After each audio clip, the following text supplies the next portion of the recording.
একজন প্রার্থীকে অন্য দলের বৃহত্তর দল একসাথে ঐক্যবদ্ধ হয়ে সমর্থন করে।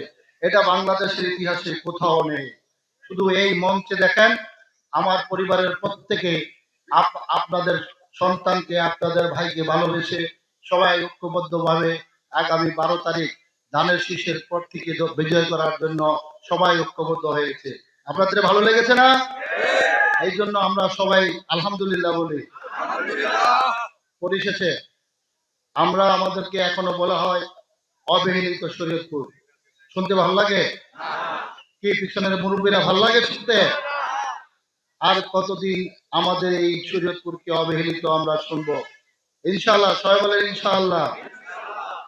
আগামী দিনে 12ই ফেব্রুয়ারির নির্বাচনে বাংলাদেশ জাতীয়তাবাদী দল তারেক রহমান সাহেবের নেতৃত্বে যে সরকার গঠিত হবে, সেই সরকার 31 দফা কর্মসূচি ঘোষণা করা হয়েছে আমাদের দলের পক্ষ থেকে। সেই 31 দফার কর্মসূচির অন্যতম যেই এজেন্ডা, যেই কাজ, তা হচ্ছে বাংলাদেশের এই ইতিহাসে শরীয়তপুরকে, অবহেলিত শরীয়তপুরকে একটা গর্বিত শরীয়তপুর বানানোর জন্য আমাদের ইতিহাস, আমাদের রাজনৈতিক দলের মধ্যে লেখা আছে যে অবহেলিত শরীয়তপুরকে আমরা গর্বিত শরীয়তপুর বানাবো ইনশাআল্লাহ। আমরা আপনাদেরকে আজকের এই নির্বাচনী জনসভায়, আজকের এই নির্বাচনী আমাদের এই মিটিংয়ে আমি শুধু এইটুকু সর্বশেষ বলবো যে আমরা আগামী দিনে সকল ভেদাভেদ ভুলে গিয়ে আমরা ইনশাআল্লাহ সকলকে নিয়ে ঐক্যবদ্ধভাবে আমরা সকলকে বুকে ধারণ করে আমরা একটা সুন্দর, সুখী, শান্তিময় শরীয়তপুর গঠন করব। আর 12 তারিখ মুরব্বীরা, আমার মায়েরা বোনেরা, একটু কথা শুনি।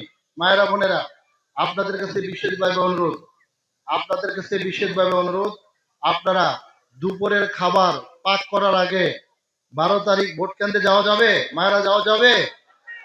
কারণ হচ্ছে ভোট কেন্দ্রে যদি আপনি দুপুরের খাবার পাকের আগে যদি আপনি ভোট কেন্দ্রে না যান, তাহলে আপনার ভোটটা দেওয়া হবে না। কারণ কি? কারণ আপনার তখন বেজে যাবে 3টার পরে আপনার ভোটটা রিক্সে চলে যাবে। সেজন্য মাদেরকে অনুরোধ করব, আমার মুরব্বীদের অনুরোধ করব, পরিবারের মাকে নিয়ে, বোনকে নিয়ে, ভাইকে নিয়ে, পরিবারের সবাইকে নিয়ে সকাল 7টা থেকে 8টার মধ্যে ভোট কেন্দ্রে যাওয়া যাবে। মুরব্বীরা যাবেন না? ওই দিন কি রামবদ্ধপুর আমি আসবো? প্রত্যেককে ডেকে ডেকে আমি ভোট কেন্দ্রে নিতে পারবো কি মুরব্বীরা? পারবো কি মায়েরা বোনেরা? আমি পারবো? আপনাদের কাছে অনুরোধ, আমার পরিবারের মুরব্বী যারা আছেন এখানে, এটা মুরব্বীদের কাজ। মুরব্বীরা, এটা আপনাদের কাজ যে আপনারা পরিবারের প্রত্যেককে নিয়ে সকাল 7টা থেকে 8টার মধ্যে সবাইকে নিয়ে ভোট কেন্দ্রে যাবেন না ইনশাআল্লাহ?